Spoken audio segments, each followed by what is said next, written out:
In this video, I'll be showing you how to use the find and replace feature on Microsoft Excel. Very simple. So you can see we have this long table here.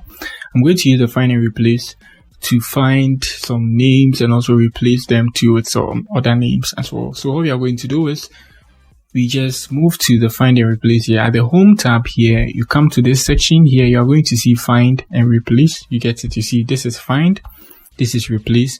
Or you can use the shortcut, which is the Ctrl H. Good. And you see it pop up here. Now let's drag it to the middle of our screen. Good. So now let's move to find. So find here, we can find a name like Taylor, which I can see on the screen. So what you're going to do is find all, something like that. And you can see there is only one Taylor here, which is this. You can see the cell has been highlighted. Let's try to replace Taylor with my name, Michael.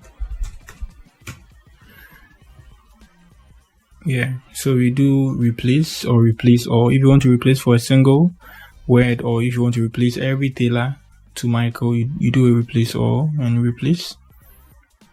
And you can see it has been changed to Michael. Good, simple and easy. After that, you close it and you're good to go. That's it on how you use the find and replace feature on Excel. Very simple. Peace.